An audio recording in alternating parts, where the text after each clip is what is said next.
யாரை பற்றி பேச போகிறோம், எந்த விஷயத்தை பற்றி பேச போகிறோம் அப்படின்னு சொல்லி கேட்டோம் அப்படின்னா, தம்ப்நெயிலில் போட்டிருக்க மாதிரியே ஒத்த யாரா நீ அப்படின்ற மாதிரி பார்த்தோம் அப்படின்னா, எல்லாருமே இப்போ ஒரு மனுஷனை பார்த்து ஷாக் ஆகியிருக்காங்க அப்படின்னு சொன்னோம்னா அது பேட் கமின்ஸ் தான் அப்படின்னே சொல்லலாம். ஏன்னா 2023 பொறுத்த வரைக்குமே பார்த்தோம் அப்படின்னா, என்னப்பா 2023 பேட் கமின்ஸ் பேரில் எழுதிடலாமா அப்படின்னு சொல்லக்கூடிய அளவுக்கு லைஃப்பில் 2023 அப்படின்றது பார்த்தோம்னா பேட் கமின்ஸுடைய லைஃப்பில் இதுக்கப்புறம் எத்தனை வருஷங்கள் வந்தாலும் அத்தனை வருஷத்தை தாண்டி ஒரு ஸ்பெஷலான வருஷமாக இருக்கும் அப்படின்னு சொல்லி கன்ஃபார்மாக சொல்லலாம். ஏன் இதை சொல்கிறோம் அப்படின்னு சொல்லி பார்த்தோம் அப்படின்னா, ஒரு பக்கம் வேர்ல்டு டெஸ்ட் சாம்பியன்ஷிப் அப்படின்றத வின் பண்ணுறாங்க, இன்னொரு பக்கத்தில் பார்த்தோம் அப்படின்னா 50 ஓவர்ஸ் வேர்ல்டு கப் இருக்கு இல்லையா, அதை வின் பண்ணி ஆஸ்திரேலியா கொண்டு போகிறாங்க. இது எல்லாத்தையுமே விட முக்கியமாக பார்த்தோம் அப்படின்னா ஆஸ்திரேலியாவுக்கு முக்கியமானது அப்படின்னு சொல்லி பார்க்கும்போது அந்த ஆஷஸ் தொடர் அப்படின்னு சொல்லுவாங்க இல்லையா, ஸோ அந்த ஆஷஸ் தொடர்லையுமே பார்த்தோம் அப்படின்னா ஆஸ்திரேலியா தான் வின் பண்ணுது அப்படின்னே சொல்லலாம். அதுவும் பேட் கமின்ஸ் இருக்கார் இல்லையா, அவருடைய கேப்டன்சி கீழே அப்படின்னு தான் சொல்லணும். ஸோ அப்போவே பார்த்தோம் அப்படின்னா யாரா இவன் எல்லா மேட்ச்லையுமே பார்த்தோம் அப்படின்னா வின் பண்ணுறாங்க, எல்லா ஃபைனல்லையுமே வின் பண்ணுறாங்க, என்னதான் நடக்குது ஆஸ்திரேலியாக்குள்ள அப்படின்னு சொல்லி சொன்னதோட மட்டும் இல்லாமல் பார்த்தோம் அப்படின்னா ரிக்கி பாண்டிங் தலைமையில் ஆஸ்திரேலியா இருக்கு இல்லையா, ஆஸ்திரேலியா இருந்தப்போ என்ன மாதிரி ஒரு வைப்பில் இருந்தாங்களோ, என்ன மாதிரி ஒரு அன்பீட்டனான ஒரு டீமாக இருந்தாங்களோ, அதே மாதிரி பார்த்தோம் அப்படின்னா இப்பயும் ஆஸ்திரேலியா ஒரு அன்பீட்டனான டீமாக இருக்காங்க அப்படின்னு சொல்லிக்கிட்டு இருக்காங்க. ஸோ இந்த ஐபிஎல்லை பொறுத்த வரைக்குமே ஆஸ்திரேலியன்ஸ் ஆடுறதை பார்த்தாலே T20 வேர்ல்டு கப் ஆஸ்திரேலியா பேரில் எழுதுறா அப்படின்ற மாதிரி தான் ஆளுக்கு விட்டு பொழக்கிறாங்க அப்படின்னு தான் சொல்லணும். ஒரு பக்கத்தில் பார்த்தோம் அப்படின்னா டிராவிஸ் ஹெட் இருக்கார் இல்லையா, ஸோ நம்ம வேர்ல்டு கப் அதாவது 50 ஓவர் வேர்ல்டு கப்பில் மண்ணள்ளி போட்ட மகராசம் பார்த்தோம் அப்படின்னா டிராவிஸ் ஹெட் தான் அப்படின்னே சொல்லலாம். அவருடைய விக்கெட் விழுந்துருந்துச்சு அப்படின்னா கூட ஒரு சில சான்சஸ்லாம் இருந்திருக்கும். பட் கிட்டத்தட்ட 136 ரன் பக்கம் அடிச்சு பார்த்தோம் அப்படின்னா ஆஸ்திரேலியாவை தனியாலாம் வின்லாம் பண்ண வச்சிருந்தாரு. ஸோ அந்த மனுஷன் பார்த்தோம் அப்படின்னா என்னடா ஃபார்மில் இருக்கு நீ, உனக்கு என்னடா ஆச்சு அப்படின்ற மாதிரி, சார் ப்ளூ ஜெர்சியை பார்த்தாலே நம்மளை அடிக்கும் அப்படின்ற மாதிரி பார்த்தோம்னா போட்டு பொழந்துக்கிட்டு இருக்காங்க ஒரு பக்கம் அப்படின்னு தான் சொல்லணும். இன்னொரு பக்கத்தில் பார்த்தோம் அப்படின்னா பேட் கமின்ஸுடைய கேப்டன்சி இருக்கு இல்லையா, அந்த கேப்டன்சி SRHக்குள்ள என்னமோ பண்ணியிருக்குப்பா அப்படின்னு சொல்லிட்டு எல்லாருமே ஃபீல் பண்ணுறாங்க அப்படின்னே சொல்லலாம். ஸோ SRH இருக்கு இல்லையா, SRHக்குள்ள பேட் கமின்ஸ் என்னதான் பண்ணாரு, அதை தாண்டி பேட் கமின்ஸுடைய லைஃப் ஸ்டோரி அப்படின்றதா என்ன அப்படின்ற மாதிரி பல இன்ட்ரெஸ்டிங்கான விஷயங்களை தான் நான் உங்க கூட ஷேர் பண்ணிக்க போகிறேன். அதுக்கு முன்னாடி நம்ம சேனலுக்கு நீங்கள் புதுசாக வந்திருந்தீங்க அப்படின்னா இதே மாதிரி அப்பப்போ அப்டேட்டாக போயிட்டு இருக்கிற விஷயங்கள் இருக்கு இல்லையா, அது கரண்ட் அஃபேர்ஸாக இருந்தாலும் சரி, பாலிடிக்ஸாக இருந்தாலும் சரி, ஸ்போர்ட்ஸாக இருந்தாலும் சரி, இதே மாதிரி அப்பப்போ அப்டேட்டாக போயிட்டு இருக்கிற விஷயங்களை நீங்கள் தொடர்ந்து தெரிஞ்சுக்கணும் அப்படின்னு ஆசைப்பட்டீங்கன்னா மறக்காம சேனலை சப்ஸ்கிரைப் பண்ணிக்கங்க. So first of all Pat கமின்ஸுடைய கிரிக்கெட் ஜேர்னி அப்படின்றது எங்கேருந்து ஆரம்பிக்குது அப்படின்னு பார்த்தோம் அப்படின்னா 2011 தான் ஆரம்பிக்குது அப்படின்னே சொல்லலாம். ஸோ 2011 அவருடைய ஜேர்னி அப்படின்றத ஆரம்பித்தாலும் 18 வயசுல தான் அவருடைய ஃபர்ஸ்ட் மேட்ச் அப்படின்றத ஆடுறாரு. ஸோ 18 வயசுல அவருடைய ஃபர்ஸ்ட் மேட்ச் அப்படின்றத ஆடி ஃபர்ஸ்ட் மேட்ச்லேயே பார்த்தோம் அப்படின்னா ஆட்டநாயகன் சொல்லக்கூடிய மேன் ஆஃப் த மேட்ச் இருக்கு இல்லையா, அந்த அவார்டையும் வின் பண்ணுறாரு அப்படின்னே சொல்லலாம். பட் அடுத்த 6 வருஷத்துக்கு அவர் டெஸ்ட் கிரிக்கெட்டில் விளையாடவே முடியாத சுச்சுவேஷன் அப்படின்றது வருது. என்னாச்சு அப்படின்னு சொல்லி கேட்டோம் அப்படின்னா T20 ஃபார்மேட்ல கேம் அப்படின்றது விளையாடும் போது பார்த்தோம் அப்படின்னா அவருக்கு காயம் அப்படின்றதெல்லாம் ஏற்படுது. அதனால 1 இல்லை 2 இல்லை 6 வருஷம் அடுத்த ஆஸ்திரேலியன் டீம்ல அவருக்கான இடம் அப்படின்றது கொடுக்கப்படாமே இருக்கு. பட் பேட் கமின்ஸை பொறுத்த வரைக்கும் பார்த்தோம் அப்படின்னா எனக்கான சான்ஸ் அப்படின்றது ஒரு நாள் வரும், அன்னைக்கு நான் யாருன்னு சொல்லி ப்ரூவ் பண்ணி காமிக்கிறேன் அப்படின்னு சொல்லிட்டு ரொம்ப அமைதியாகவே இருக்காரு. பட் அந்த 6 வருஷம் சைலன்ஸ் இருக்கு இல்லையா, அதை அவருக்கு பிரேக் பண்ணதும் இந்தியன் டூர் தான் அப்படின்னே சொல்லலாம். 2017 வருஷம் பார்த்தோம் அப்படின்னா ஆஸ்திரேலியா இந்தியாவுக்கு டூர் அப்படின்றது வராங்க. ஸோ அந்த சுச்சுவேஷனில் பார்த்தோம் அப்படின்னா பேட் கமின்ஸ்க்கு மறுபடியும் ஒரு வாய்ப்பு அப்படின்றது கொடுக்கப்படுது. ஸோ காயம்பட்ட சிங்கத்தினுடைய மூச்சு கர்ஜனையை விட பலமாக இருக்கும் அப்படின்னு சொல்லுவாங்க இல்லையா, அந்த மாதிரி பேட் கமின்ஸை பொறுத்த வரைக்கும் 6 வருஷமாக காத்துட்டு இருந்ததுக்கு ஒரு வாய்ப்பு அப்படின்றது கிடைச்சிருக்கு. இதை மிஸ் பண்ணிடக்கூடாது அப்படின்னு சொல்லிட்டு அந்த இந்தியன் டூரில் பார்த்தோம் அப்படின்னா விக்கெட் மலை அப்படின்றது பொழிகிறாரு அப்படின்னே சொல்லலாம். அதுக்கு அடுத்தடுத்து நடந்த எல்லா மேட்சஸ்லையுமே பார்த்தோம் அப்படின்னா அதுக்கு அடுத்து நடந்த ஆஸ்திரேலியாவினுடைய 56 மேட்ச்ல கிட்டத்தட்ட 48 மேட்ச்ல பேட் கமின்ஸ் விளையாடி இருக்காரு அப்படின்னே சொல்லலாம். ஒன்று கூட ஆஃப் டே கூட கிடையாது, ஒன்றில் கூட இன்ஜுரி கூட கிடையாது, கன்சிஸ்டண்டாக விளையாடுறாரு. விக்கெட்ஸ்லாம் பார்த்தோம் அப்படின்னா டெஸ்ட்ல கிட்டத்தட்ட 150 விக்கெட்ஸ்க்கு மேலே எடுத்து குவிக்கிறாரு. T20 ஒன் டே அப்படின்னு சொல்லிட்டு கன்சிஸ்டண்டாக ப்ளே பண்ணிக்கிட்டே இருக்காரு அப்படின்னு தான் சொல்லணும். ஸோ அப்படி 2017 விளையாட உள்ள வந்தவருக்கு பார்த்தோம் அப்படின்னா 2021 டெஸ்ட் கேப்டன் அப்படின்ற பதவி கிடைக்குது. இதுக்கு முக்கியமான காரணம் அன்னைக்கு டெஸ்ட் கேப்டனா இருந்த டிம் பெயின் இருக்கார் இல்லையா, அவர் வந்துட்டு ஒரு சர்ச்சையில் சிக்கிறாரு, பாலியல் ரீதியான ஒரு சின்ன இன்சிடென்ட்ல சிக்கிறாரு. ஸோ அந்த இன்சிடென்ட்ல சிக்கிறதுனால அவருடைய கேப்டன்சிலேருந்து விலகியாக வேண்டிய சுச்சுவேஷன் அப்படின்றது அவருக்கு இருக்கு. அப்படி அவர் விலகும் போது பார்த்தோம் அப்படின்னா அடுத்த கேப்டனா யார் இருக்கலாம் அப்படின்னு சொல்லும்போது பேட் கமின்ஸ் கிட்ட அந்த கேப்டன்சி அப்படின்றது போது ஆஸ்திரேலியா இருக்கக்கூடிய ஃபேன்ஸ் உட்பட பல கிரிக்கெட் வர்ணனையாளர்கள், கிரிக்கெட் ஜாம்பான்கள் எல்லாருமே ஒரு மாதிரி கன்ஃபியூஸ்டா இருக்காங்க. பேட் கமின்ஸ் கிட்ட கேப்டன்சி அப்படின்றது போகிறது கரெக்டான விஷயமா அப்படின்னு சொல்லிட்டு, ஏன் அப்படின்னு சொல்லி கேட்டோம் அப்படின்னா பேட் கமின்ஸ் ஒரு ஃபாஸ்ட் பவுலர் அப்படின்னே சொல்லலாம். ஸோ ஆஸ்திரேலியாவை பொறுத்த வரைக்குமே பார்த்தோம் அப்படின்னா 1956 சம்திங் அந்த அந்த டைமில் பார்த்தோம் அப்படின்னா ரே லிண்டால் அப்படின்னு சொல்லக்கூடிய ஒரே ஒரு ஃபாஸ்ட் பவுலர் மட்டும்தான் ஆஸ்திரேலியாவை லீட் பண்ணியிருக்காரு. அதுக்கப்புறமா 1 இல்லை 2 கிட்டத்தட்ட 18 கேப்டன்ஸ் ஆஸ்திரேலியாவை லீட் பண்ணியிருந்தாலும் கூட ஒருத்தர் கூட ஃபாஸ்ட் பவுலர் கிடையாது அப்படின்னே சொல்லலாம்.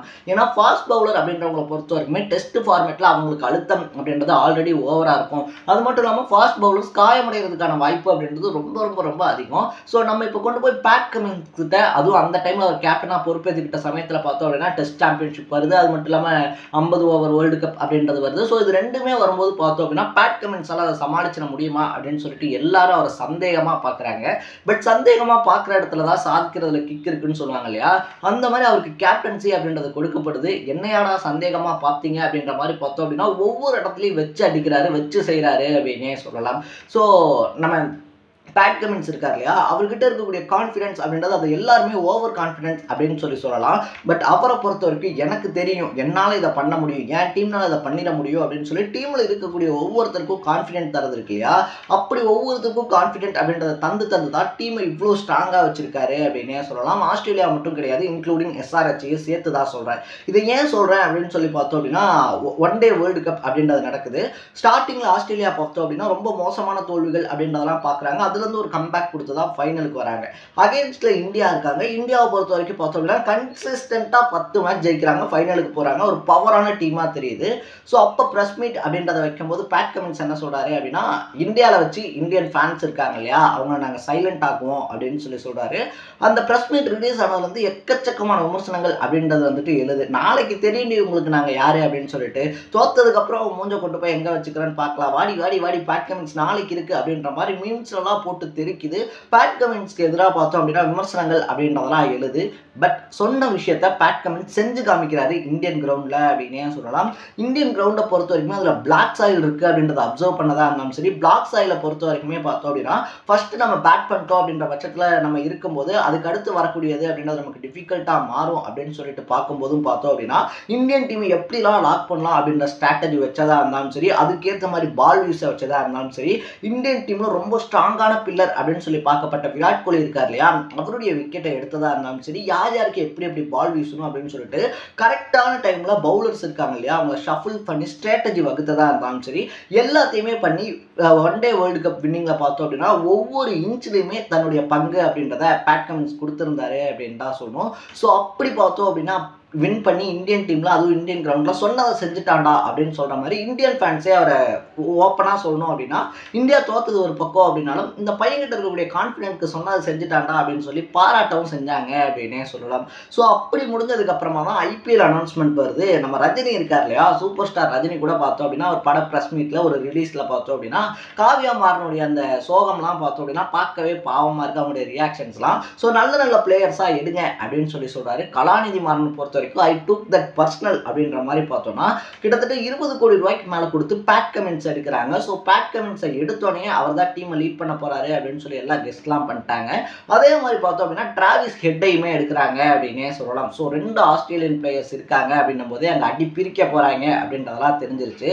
ஸோ எல்லாரும் எக்ஸ்பெக்ட் பண்ண மாதிரியே பார்த்தோம் அப்படின்னா SRH டீமை பில்ட் பண்ணதோட மட்டும் இல்லாமல் அவங்களுக்கு அங்கே என்ன தேவை அப்படின்றத புரிஞ்சுக்கிட்டு ஒரு கேப்டனா, ஒரு நல்ல கேப்டனா பார்த்தோம் அப்படின்னா எல்லாத்துக்குமே ஸ்பேஸ் அப்படின்றத கொடுத்து இன்னைக்கு தன்னை ஒரு நல்ல கேப்டனா நிலைநிறுத்திக்கிட்டதோட மட்டும் இல்லாமல் தன்னோட டீமை பாயிண்ட் டேபிளில் நம்பர் 2க்கு கொண்டு போயிருக்காரு அப்படின்னே சொல்லலாம். தம்பி என்னப்பா சொல்ற, உயிரை கொடுத்து அடிக்கிறதெல்லாம் டிராவிஸ் ஹெட்டும் அபிஷேக் சர்மாவும் சும்மா பேட் கமின்ஸ் அப்படின்னு சொல்லி சொன்னீங்க அப்படின்னா வெளியிலேருந்து நம்ம பார்க்கும்போது அடிக்கிறவங்க மட்டும்தான் தெரியும். பட் பின்னாடி ஹோம்ஒர்க் பண்ணுறவங்க, பின்னாடி ஒர்க் பண்ணக்கூடியவங்க இருக்காங்க இல்லையா, அவங்களுக்கு கொடுக்கக்கூடிய அந்த மென்டல் ஸ்ட்ராட்டஜியாக இருந்தாலும் சரி, இல்லை நீ வந்துட்டு உன்னுடைய ப்ரெசன்ஸ் இருக்கு இல்லையா, உன்னுடைய ப்ரெசன்ஸ் உனக்கு எப்படி விளையாட வருமோ நீ அப்படி விளையாடு, அடிச்சு தான் விளையாடுவேன்னா அடிச்சு விளையாடு, ரிசல்ட்டை பற்றி கவலைப்படாத அப்படின்னு சொல்லி ஒரு கேப்டன் சொல்லக்கூடிய விஷயம் அப்படின்றது கண்டிப்பாக ஒரு பிளேயருக்குள்ள எக்கச்சக்கமான இம்பாக்டை கிரியேட் பண்ணும் அப்படின்னே சொல்லலாம். இதை நான் ஏன் சொல்கிறேன் அப்படின்னு சொல்லி கேட்டிங்க அப்படின்னா 1 டே வேர்ல்டு கப் நடக்குது இல்லையா, ஸோ முன்னாடியே சொன்ன மாதிரி பார்த்தோம் அப்படின்னா ஆஸ்திரேலியா தொடர்ந்து வந்துட்டு தோல்விகள் அப்படின்றத சந்திக்கிறாங்க 2-3 மேட்சஸ்க்கு.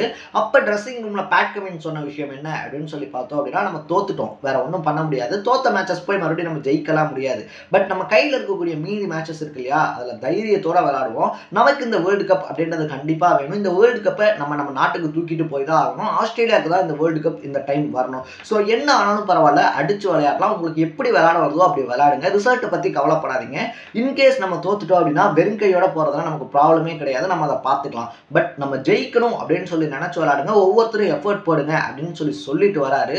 அதுக்கப்புறமா நடந்த மேஜிக் தான் பார்த்தோம் அப்படின்னா ஃபைனல் வரைக்கும் தோல்வி அப்படின்றதையே பார்க்காத இந்தியாவை பீட் பண்ணி வேர்ல்டு கப்பை அவங்க கண்ட்ரிக்கு கொண்டு போனாங்க அப்படின்னே சொல்லலாம். ஸோ ஒவ்வொரு மேட்ச் முடிஞ்சதுக்கு அப்புறமாவும் பார்த்தோம் அப்படின்னா எஸ்ஆர்ஹெச் தரக்கூடிய அந்த ஊக்கமாக இருந்தாலும் சரி, இல்லை பேட் கமெண்ட்ஸ் பண்ணக்கூடிய விஷயமா இருந்தாலும் சரி, வெளியில் நமக்கு தெரியல அப்படின்னாலும் அந்த டீமுக்குள்ளே ரொம்ப பெரிய இம்பாக்டை கிரியேட் பண்ணியிருக்கு. அதனால தான் எஸ்ஆர்ஹெச் பார்த்தோம் அப்படின்னா இப்போ பாயிண்ட் டேபிளில் நம்பர் 2 இடத்துக்கு வந்ததோட மட்டும் இல்லாமல் ஒரு அன்பீட்டனான டீமாக இருக்கிறதோட மட்டும் இல்லாமல் கிட்டத்தட்ட 250 ரன் அப்படின்றத அசால்ட்டாக மேட்சுக்கு மேட்ச் அடிக்கிறாங்க அப்படின்னே சொல்லலாம். ஸோ எஸ்ஆர்ஹெச்சினுடைய இந்த எழுச்சியை பற்றி நீங்கள் என்ன நினைக்கிறீங்க?